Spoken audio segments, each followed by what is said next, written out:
पीड़ित हैं, कमजोर हैं और जुल्म जाती सह रहे हैं।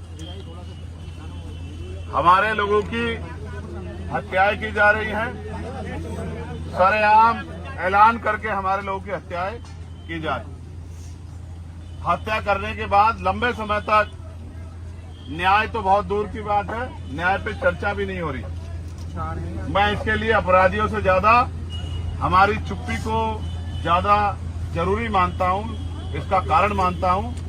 जितना हम लोग चुप रहेंगे और अन्याय को सहते रहेंगे, उतना ही अन्याय हमारी तरफ बढ़ता रहेगा। आज हमने जो मांग पत्र दिया है, उसमें जो आर्थिक मदद की मांग थी और नौकरी की मांग थी, वो प्रशासन के लोगों ने ऊपर शासन के लोगों को भेजने का और उस पे प्रभावी काम करने का आश्वासन दिया। साथ साथ इनके बच्चों की पढ़ाई और इनकी मृतक की पत्नी की पेंशन और जो कंपनसेशन का पैसा अब तक नहीं पहुंचा था, उस पैसे को भी पहुंचाने का उन्होंने हमें ऑन रिकॉर्ड उसका डाटा दिखाया कि हमने इस काम को कर दिया।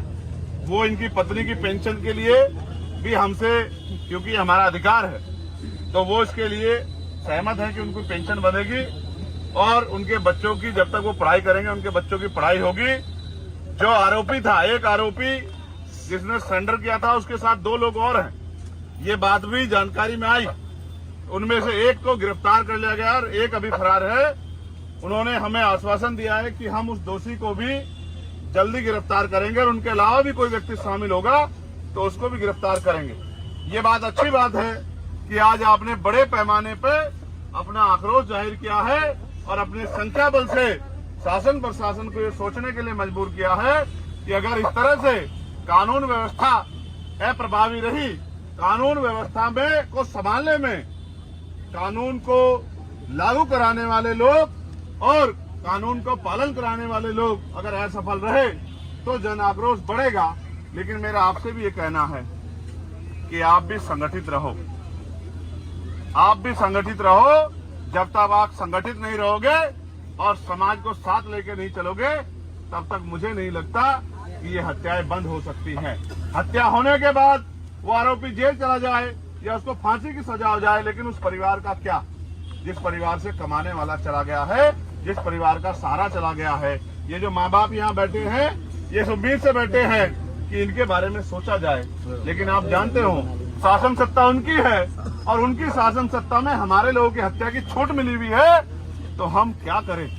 मैं आपसे भी कहता हूँ, ये जो नौजवान यहाँ खड़े हैं, जब तक आप अपनी शासन सत्ता नहीं बनाओगे, तब तक ये हत्याएं रुकने वाली नहीं है। आज अपनी ताकत बनाई है नगीना के जरिए, तो आपकी बात मजबूत हुई है, आपकी सुनवाई भी होने लगी है, आपकी बात का दमखम भी बढ़ा है। लेकिन ताली मत बजाओ, सुन लो, ये ताली बजाने का, नारा लगाने का समय नहीं है, क्योंकि हमने अपना भाई खोया।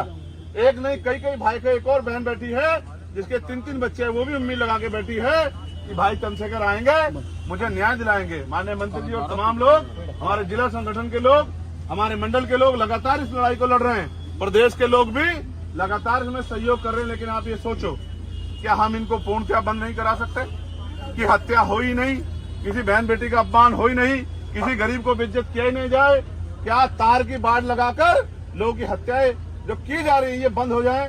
अगर हम ऐसा करना चाहते हैं तो मैं अलीगढ़ के लोगों को भी इशारे के तौर पर कह रहा हूं, अगर वास्तविकता मुझसे प्यार करते हो, वास्तविकता में चाहते हो कि मेरी कलम में इतनी ताकत आए कि मैं उस एसएचओ को नहीं, उस एसएसपी को भी सस्पेंड करने की हिम्मत रखूं जो हमारे लोगों का काम नहीं कर रहा है, जो हमारे लोगों की मदद नहीं कर रहा है, जिसके संरक्षण में हमारे लोगों की हत्या हो रही है, तो फिर राजनीतिक ताकत देने में मदद कराओ।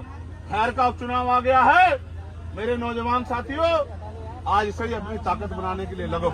और इस बार जब खैर में उपचुनाव हो 6 महीने के अंदर, तो आजाद समाज पार्टी का मेंबर ऑफ असेंबली एमएलए वहां से जीत के जाना चाहिए।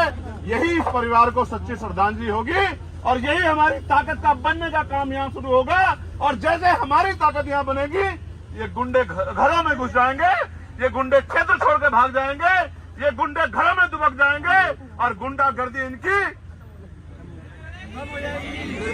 गुंडागर्दी हवा हवाई हो जाएगी। ये भी आपको सम्मान से बात क्या करेंगे, लेकिन ये तभी संभव है कि जो बिजनौर के लोगों ने करके दिखाया वो अलीगढ़ के लोग भी करके दिखाएं।